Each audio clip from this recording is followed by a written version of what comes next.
This would just cover Clark County, which only half of Clark County is in it for some bizarre reason, even though it's only right next to the test, you know. And then Mojave County, which actually is in Gosar's district, not mine, which is right behind me, on the Democrats. I can get the through. But anyway, so that, it looks like we'll get some floor time with that. So she's coming in. That's a good bill, obviously. Yeah, I'll support it. That's great. So, are any of the Nevada counties on the outside? All of them. Horsford, Titus, Sewley, they're all on, yeah. You may be on it too, I apologize. I just had the house side, but it's moving, so it's really cool. Audio check 1 2, audio check 1 2. Audio check 1 2, 1 2, 1 2. You got me? Audio check 1 2, 1 2.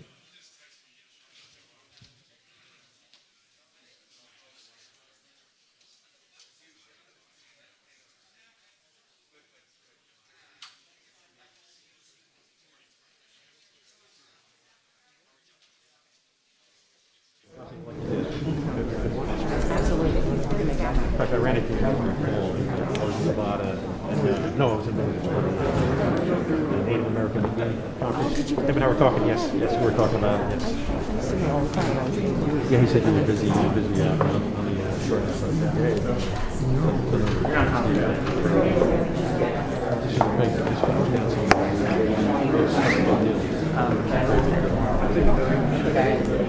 Mental health is a big problem.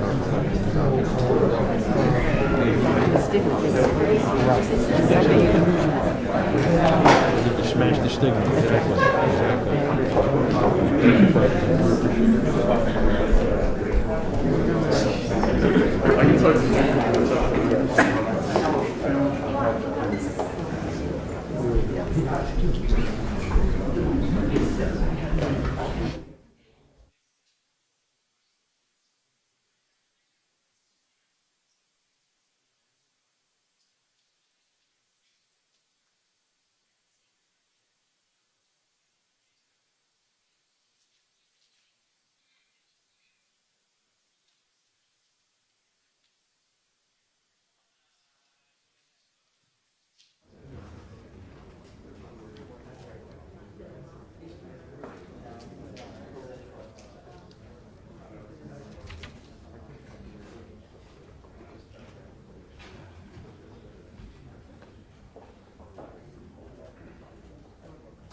Ladies and gentlemen, the President of the United States, accompanied by the Vice President of the United States, the Attorney General, and the Secretary of Homeland Security.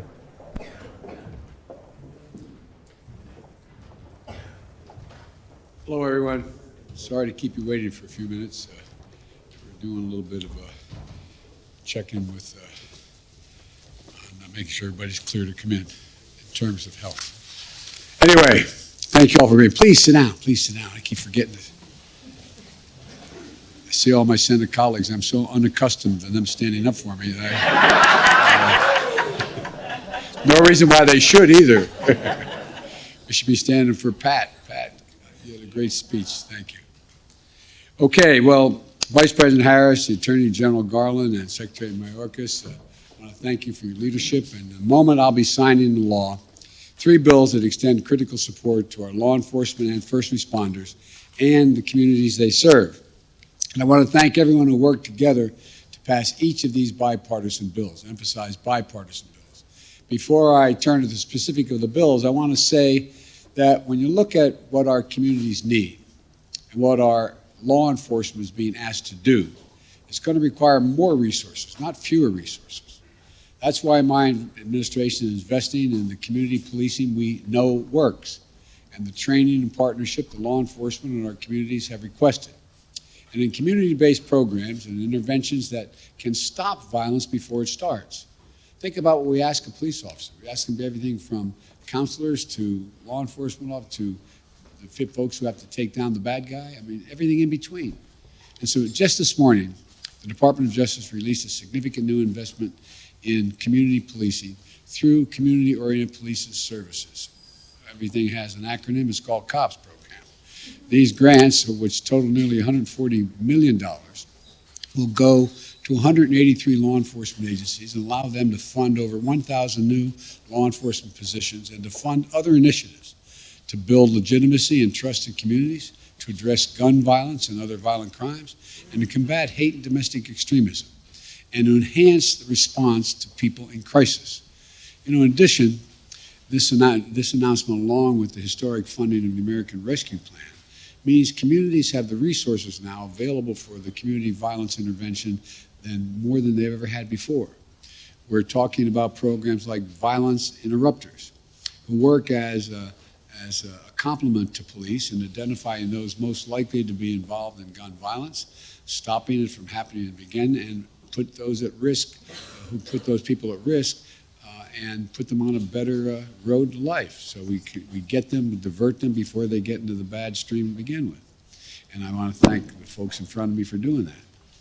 And I want to thank the Attorney General Garland, for leading these efforts as well. Today's investment and the bills that I'm about to sign share a goal of helping law enforcement officers and first responders be the protectors and the partners our communities need. The first bill I'll sign is the COPS Counseling Act. The law is modeled after successful laws in Nevada, and I want to thank Senator Cortez Masto. Thank you very much for what you did as Attorney General in Nevada and what you continue to do. My good friend Senator Leahy, who's been working on these things for a long time, and Todd Young and Tom Tillis, Representative David Trone, and Russian Thaler. There you are. I was looking around. I couldn't see you. I apologize. And by the way, David worked closely with our special guest here today, Angela Bamba, widow of Montgomery County Police Officer Thomas Bamba, whose painful experience helped inspire this bill. Every day, our nation's police officers answer the call and confront scenes that can take a toll on them as well and leave them traumatized. You know, it's not fundamentally different than folks in the battlefield.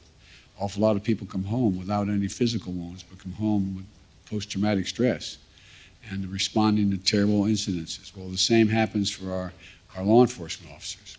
Arriving at homicide scenes, handling child abuse cases, as they confront these situations, we need to help them recover from the invisible wounds that their work can inflict. These wounds are no different from wounds that I said our military encounters on the battlefield. According to one study, law enforcement officers are 54% more likely to die by suicide than the average American because they're under such enormous pressure and they see things none of us ever see. The vast majority of law enforcement officers tell us that peer support programs are the most helpful mental health resource there is. And that makes sense. If you hold just a second, it makes you, when you think about it, you know, law enforcement as well as the military, all taught to be stand your own. You know, don't ask for anything. You can do it. Just take care of it yourself. And it's an enormous burden we put on people. And it's really difficult. I've learned working so diligently with the military community. It's so hard to get them to say, hey, I need some help. I need some help. I want you to know a wound that is imposed on your mind is no different than if you broke your arm or got shot in the leg. It's the same thing. It's the same thing. It deserves to be treated. And it deserves the respect that goes along with that. Because the strongest support and the best guidance often come from someone who has walked in their shoes. However, many officers don't access peer support because they have concerns about privacy and confidentiality. And only about half the states have confidentiality protections. But this bill, and I want to thank the Congress for this, encourages first responders agencies to adapt peer counseling programs, require the Department of Justice to make the best practices and resources publicly available for people who want to become peer support mentors, and ensure confidentiality to federal law enforcement officers who use peer counseling services, with the only exception being admission of a criminal conduct and/or a threat of serious physical harm. My hope is by giving more officers access to confidentiality and high-quality mental health resources, we're going to reduce the stigma around seeking help and lead to better policing and prevent suicides. Put simply, we'll get more officers the help they need so they can better help their communities they serve. The next bill I'll be signing is the Protect America's First Responders Act. I want to thank Senator Gillibrand, and thank her very much, and Bill, I want to thank you, Pasquale and Brian Fitzpatrick, Joe Courtney, they're all near neighbors where I used to represent, for their leadership in supporting those who are disabled or killed in the service of their community. You know, when our nation's firefighters, disaster relief workers, EMT, law enforcement officers, and other first responders respond to that radio alert, they run toward the danger while others are running away. They know there's a risk of them getting injured or worse. And when they go to work each day, their families wait for that phone call. They're going to get that phone call that something's happened. Public Safety Officers Benefits Program was originally established to provide death benefits to officers who fall in the line of duty so that if, God forbid, their family gets that call, they don't also lose their house, their car, and are left bereft in terms of economic capacity. It has since been expanded to provide disabilities and education benefits and increases the number of first responders who are eligible, including children born after the fact. It's really important. And, you know, and Pat, you and I used to discuss this all the time in judiciary 120 years ago here. But the truth is, you know, with over 1,000 claims a year to review, the program has been slow and inconsistent when it comes to reviewing claims and supporting first responders and families, including those who responded on 9/11. The law has to change, and you're doing that. You're changing the law to do that. And it's going to make sure this program processes claims more quickly and speeds up payments, makes clear the public safety officers who are acting in an emergency situation, no matter the jurisdiction, are covered, and broadly defines what it means to be permanently disabled.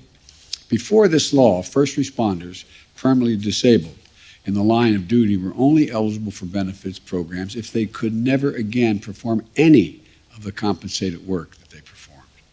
Now, what you guys and women have changed is that you allowed the disabled first responders who can't do the work they have been trained for, but still can perform tasks and take on work that's therapeutic for them, to do these jobs without losing the benefits, at the same time getting both the pay and the benefit if it's in a different area.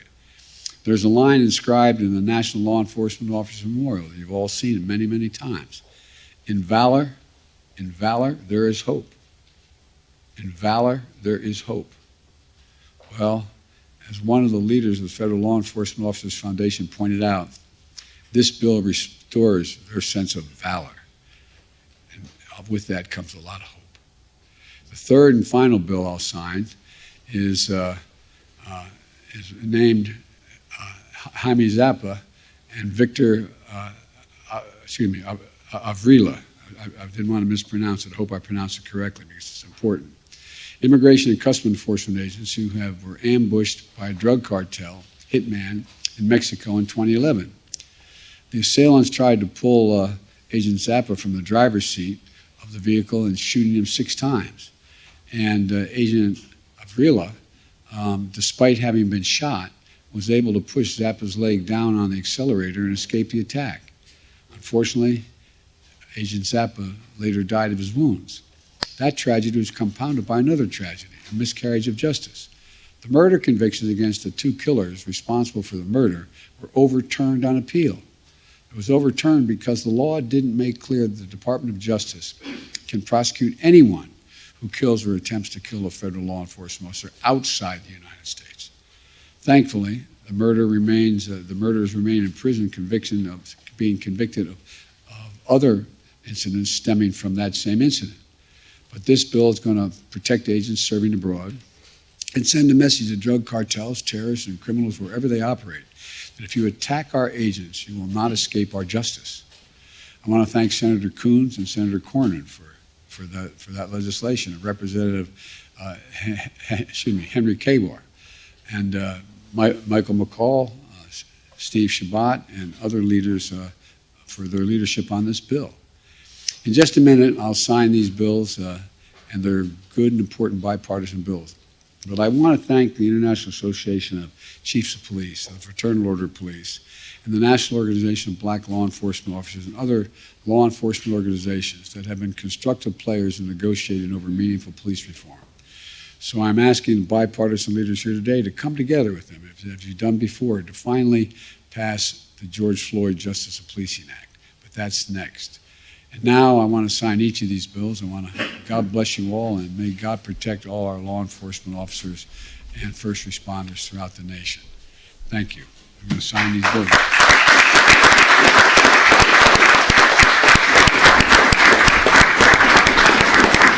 By the way, there's a tradition, when you sign the bill, you give the signing pen to the authors of the bill. But I don't have that many pens with me. So I'm going to make sure everyone will get a pen. Everyone will get a pen. I'm not trying to hoard the pens, guys.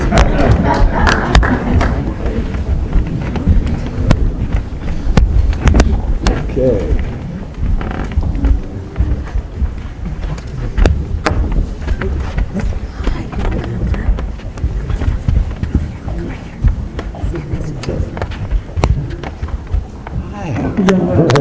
What's your name? Nice to meet you. How old are you? 7 years old. Weird. You are. What grade are you in? First grade. Oh, that's great, man. Thank you for being here. You okay? Maybe after this I can show you a little more. See?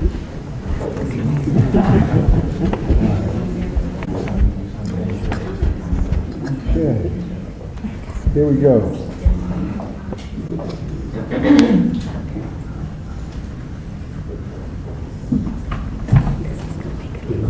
All right.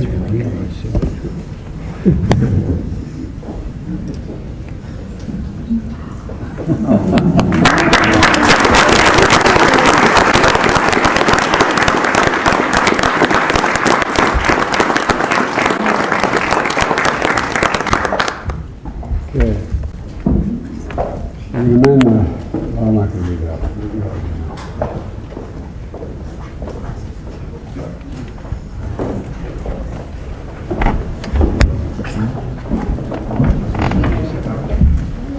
We got the second group up here? Yes. They signed it. Hang on a second. You can take that one.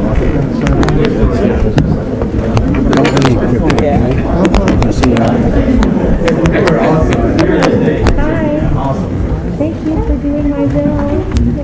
I never got to be here. You did such a good job. You did such a good job. Hey there. How are you? How are you doing? I'm good. You're all set?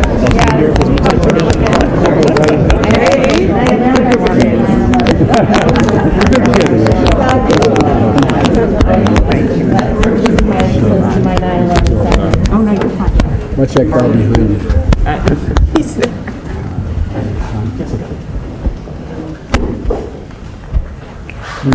God bless you, All right, Mr. thank President. you. Thank you. All right, now we're going to sign the third bill.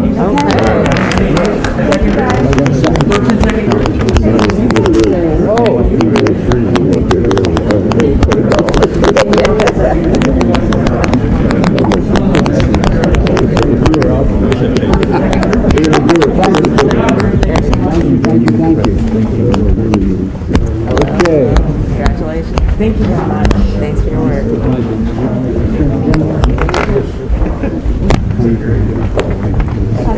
Title 18 years ago, the freedom to get back to the United States, Knock her off.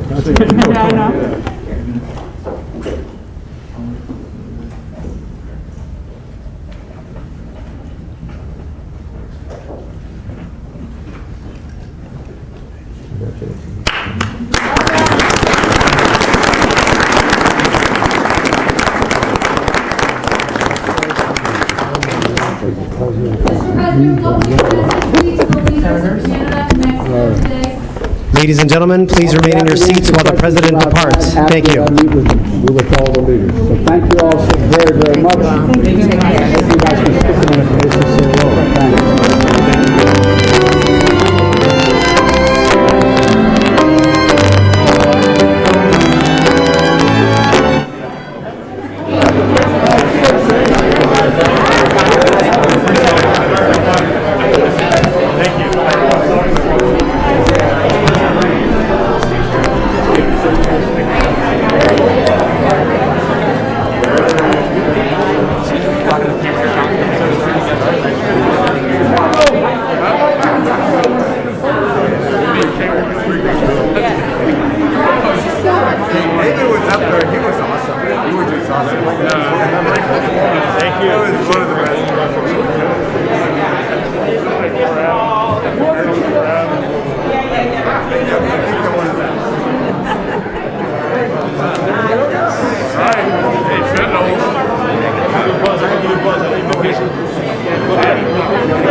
I got pictures, so I'll send it to you.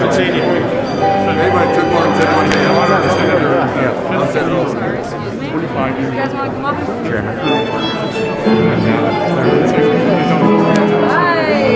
We have a whole bunch of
such a tragedy. Yeah, we're turning pictures out. I know the person. I saw Victor right after it happened, and he went through it's like Yeah, there you go. Look at that.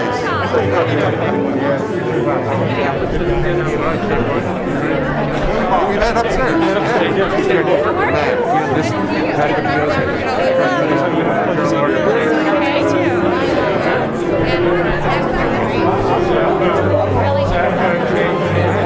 One bad day, and then just practice.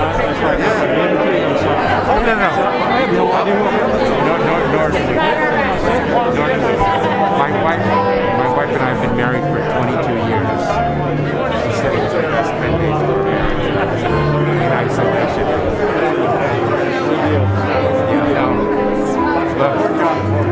It could be any one of a million people. I mean, that's the danger.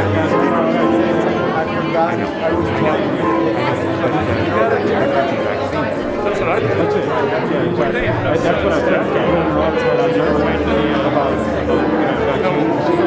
All right, Cameron.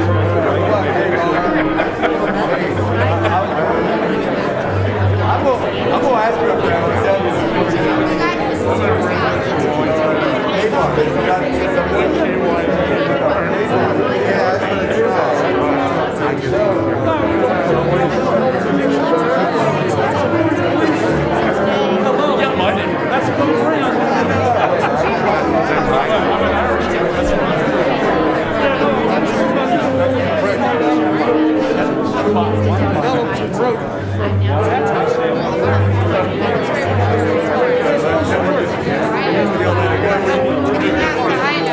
But he's going to make fun of me. 2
or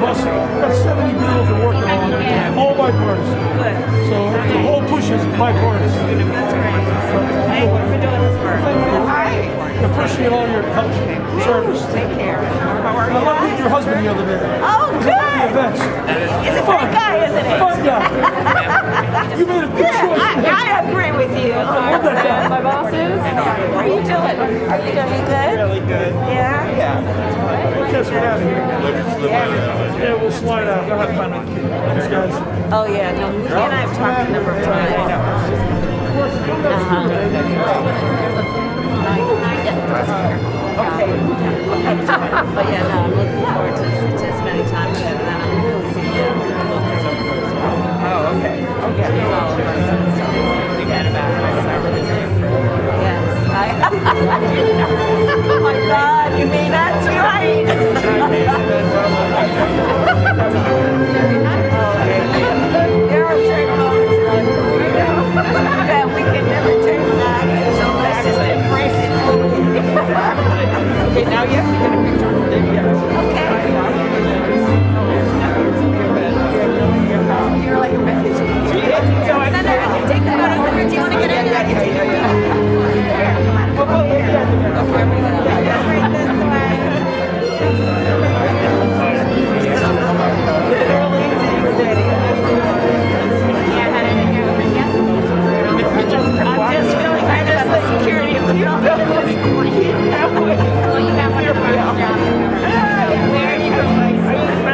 And I did my due diligence.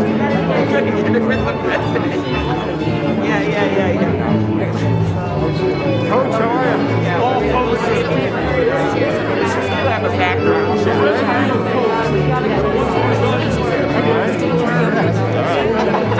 Very excited about this. You know I'm all serious. I want to come to Doyle's party. Doyle's I can take it. It's a I'll take it for you now. Here. Stand in the middle. There we go. Look right here,